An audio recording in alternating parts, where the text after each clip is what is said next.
Hello നമസ്കാരം. ഇന്ന് ഞാൻ വന്നിരിക്കുന്നത് ഒരു മേക്ക് ഓവർ വീഡിയോ ആയിട്ടാണ്.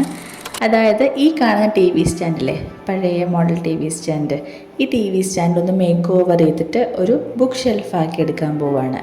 അപ്പോൾ ഇത് വീടിൻ്റെ സൈഡിലേക്ക് ഉപയോഗിക്കാതെ കിടക്കുമായിരുന്നു. എനിക്കാണെങ്കിൽ ഒരു ബുക്ക് ഷെൽഫിൻ്റെ ആവശ്യം ഉണ്ടായിരുന്നു. അപ്പോൾ ഞാൻ ഒരുപാട് ഓൺലൈൻ സൈറ്റുകളിലും എല്ലാത്തിലും നോക്കിയപ്പോഴും എനിക്ക് ഇഷ്ടപ്പെട്ടൊരു മോഡൽ കണ്ടില്ല. ഇഷ്ടപ്പെട്ടതിനാണെങ്കിൽ നല്ല റേറ്റും ഉണ്ട്. അപ്പോൾ ഞാൻ വിചാരിച്ചു എങ്കിൽ ഇതിനെ ഒന്ന് തുടച്ച് വൃത്തിയാക്കി എടുത്ത് കുട്ടപ്പനാക്കി ഒരു ബുക്ക് ഷെൽഫ് ആക്കിയാലോ എന്ന്. അപ്പോൾ ഇതിൽ ഒരുപാട് സ്റ്റിക്കറുകളും വരച്ച പാടും പെയിൻറ്റിൻ്റെ പാടുകളും ഒക്കെ ഉണ്ടായിരുന്നു. ഒട്ടിച്ച കുറേ പടങ്ങളൊക്കെ ഉണ്ടായിരുന്നു. അപ്പോൾ ഞാൻ ആദ്യം ഇതൊക്കെ ഒന്ന് പറിച്ച് കളയാൻ പറ്റുന്നതെല്ലാം ഞാൻ പറിച്ച് കളഞ്ഞിട്ട് ബാക്കി ഞാനൊന്ന് ചെറുതായിട്ട് തുണി നനച്ചിട്ട് തുടച്ചെടുത്തു. നല്ല പൊടി ഉണ്ടായിരുന്നു. അതിനുശേഷം നന്നായിട്ട് തുടച്ചെടുത്തതിന് ശേഷം ഒരു ഉണങ്ങിയ തുണി വെച്ച് ഞാൻ തുടച്ചു. മൊത്തത്തിലൊന്ന് തുടച്ച് വൃത്തിയാക്കിയതിന് ശേഷം നമ്മുടെ നോർമൽ ഗിഫ്റ്റ് റാപ്പിംഗ് പേപ്പറല്ലേ, അത് ഗ്ലൂ ഉള്ള ടൈപ്പൊന്നുമല്ല, സാധാരണ നമ്മൾ പണ്ടൊക്കെ ഉപയോഗിച്ചിരുന്ന ടൈപ്പ് ഗിഫ്റ്റ് റാപ്പിംഗ് പേപ്പറുകളുണ്ട്. അപ്പോൾ എനിക്ക് ഇഷ്ടപ്പെട്ട ഒരു ഡിസൈൻ നോക്കി ഞാൻ സെലക്ട് ചെയ്തിട്ട് ഞാനൊരു 4 പീസ് വാങ്ങി. തികഞ്ഞില്ലെങ്കിൽ വേറെ വാങ്ങാമെന്ന് വെച്ച് 4 വാങ്ങിയതാണ്. പക്ഷേ എനിക്ക് 3 യൂസ് വന്നുള്ളൂ. അതാണ് ഞാൻ പറഞ്ഞത് 45 രൂപയ്ക്കെന്ന്. അതായത് ഒന്നിന് 15 രൂപയാണ്. അങ്ങനെ 3 45 രൂപ. അത് ഞാൻ ഏകദേശം ഒന്ന് വെച്ച് നോക്കി. ഏകദേശം ഒരേ അളവൊക്കെ തന്നെയായിരുന്നു എൻ്റെ വീതിയൊക്കെ വരുന്നത്. കുറച്ച് നീളം എക്സ്ട്രാ വേണമെന്നേ ഉണ്ടായിരുന്നുള്ളൂ.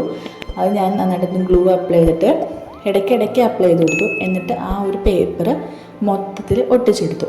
അതായത് അതിൻ്റെ ഫ്രണ്ടിലേക്ക് കാണുന്ന ഭാഗങ്ങൾ, ഈ ഒരു താഴത്തെ ഭാഗം, അതുപോലെ ആ ഗ്ലാസിൻ്റെ ഭാഗം, അങ്ങനത്തെ ഭാഗങ്ങളിൽ പിന്നെ ഗ്ലൂ ആക്കിയതിന് ശേഷം നമ്മൾ സ്റ്റിക്കി ആയിട്ടുള്ള ടൈപ്പ് വാൾ പേപ്പേഴ്സൊക്കെ ഒട്ടിക്കുന്ന കണ്ടിട്ടില്ലേ, ഇങ്ങനെ എന്തെങ്കിലും സ്കെയിലൊക്കെ വെച്ചിട്ട് ഇങ്ങനെ സ്ലൈഡ് ചെയ്തിട്ട് അതുപോലെയൊക്കെ ഒന്ന് ഒട്ടിച്ചൊക്കെ ഒന്ന് വൃത്തിയാക്കി മാക്സിമം വൃത്തിയാക്കി എടുത്തു. താഴെ ഒട്ടിച്ചു. അതുപോലെ ആ ബാക്കിൽ ആ ഗ്ലാസ് ഉണ്ടല്ലോ, ആ ഗ്ലാസിൻ്റെ ഭാഗത്ത് ഒട്ടിച്ചു. എന്നിട്ട് ഞാൻ അങ്ങനെ ഒട്ടിച്ചപ്പോൾ നമുക്കൊരു ഫുള്ളായിട്ട് ഫിനിഷിങ്ങിൽ കിട്ടിയതുപോലെ എനിക്ക് തോന്നി.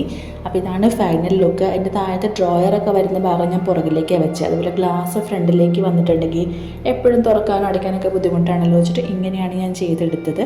അതിനുശേഷം എൻ്റെ കയ്യിലുണ്ടായിരുന്ന കുറച്ച് ബുക്കുകളും പിന്നെ 1-2 സ്റ്റാൻഡ്, ഫ്ലവേഴ്സ്, കുറച്ച് ഇലകൾ, ആർട്ടിഫിഷ്യലായതെല്ലാം, അങ്ങനത്തെ സാധനങ്ങളെല്ലാം ഞാൻ അതിലേക്ക് സെറ്റ് ചെയ്ത് വെച്ചു. കുറച്ച് ബുക്കുകൾ എൻ്റെ കയ്യിലുള്ളൂ. പക്ഷേ ഉള്ള ബുക്കുകൾ ഞാൻ അടുക്കി വെച്ചു. പിന്നെ ഒരുപാട് നാളുകളായിട്ട് ഞാൻ വിചാരിക്കുന്നൊരു കാര്യമാണ് എനിക്ക് ഇഷ്ടപ്പെട്ട രീതിയിലൊരു ബുക്ക് ഷെൽഫ് ചെയ്തെടുക്കണമെന്ന്. അപ്പോൾ ഇതൊരു ഡൈജസ്റ്റ് ആട്ടോ. ഇത് 2014 ഡൈജസ്റ്റാണ്.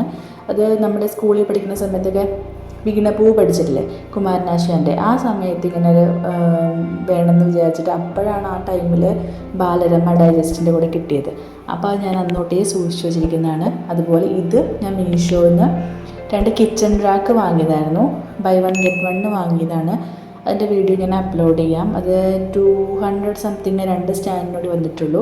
അതിൻ്റെ കൂടെ ഞാൻ യൂസ് ചെയ്ത ഡയറി, ഇതൊരു ഫോട്ടോ ഫ്രെയിമാണ്. ഒരു പൊട്ടിയ ഫോട്ടോ ഫ്രെയിം ഞാനൊന്ന് റെഡിയാക്കിയെടുത്ത് ഇങ്ങനെ ആക്കിയെടുത്തതാണ്. ഇതൊരു ലീഫ്. അങ്ങനെ എൻ്റെ കയ്യിലുള്ള സാധനങ്ങളൊക്കെ അവിടെ ഇവിടെയൊക്കെ ആയിട്ട് വെച്ചു. അത് കഴിഞ്ഞ് കുറച്ച് ദിവസം കഴിഞ്ഞ്, ഞാൻ 2 ദിവസം മുമ്പ് എടുത്ത വീഡിയോ ആണ്. ഞാനിത് വീണ്ടും ഇനി മാറ്റി വീണ്ടും മുകളിലേക്കും താഴേക്കൊക്കെ ആക്കി വെക്കുന്നുണ്ട്. ഒരു ഫ്ലവർ വേസ് വെച്ചു. അപ്പോൾ ഇങ്ങനെയൊക്കെ ഒന്ന് മൊത്തത്തിൽ റെഡിയാക്കി എടുത്തു. അപ്പോൾ ഇതാണ് നമ്മുടെ ഫൈനൽ ലുക്ക്.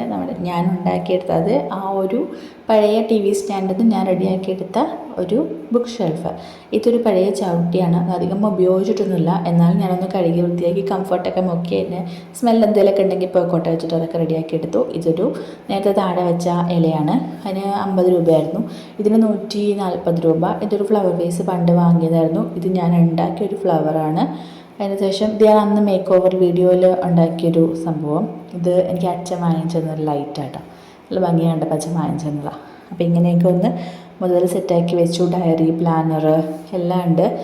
ഈ ബുക്കുകളൊക്കെയാണ് എൻ്റെ കയ്യിലുള്ളത്. കുറച്ച് ബുക്കുകൾ വീട്ടിലുണ്ട്. ഞാനിപ്പോൾ വായിച്ചുകൊണ്ടിരിക്കുന്ന ബുക്ക് ഇതാണ്. ഞാൻ 2025 എടുത്ത ആദ്യത്തെ ബുക്കാണ്. പക്ഷേ ഇതുവരെ കഴിഞ്ഞിട്ടില്ല. എനിക്ക് വായിക്കാൻ സമയം കിട്ടിയില്ലായിരുന്നു. പകുതി എത്തി നിൽക്കുകയാണ്. അതുപോലെ ഇത് അന്നുണ്ടാക്കിയ ക്യാരി ബാഗ് വെച്ചുണ്ടാക്കിയ ടുളിപ്സാണ്. ഈ വീഡിയോ ഇഷ്ടപ്പെട്ടിട്ടുണ്ടെങ്കിൽ എല്ലാവരും ലൈക്ക് ചെയ്യുക. ഇതുപോലത്തെ വീഡിയോസ് ഇനി കാണാൻ വേണ്ടി ചാനൽ സബ്സ്ക്രൈബ് ചെയ്യുക. Thank you.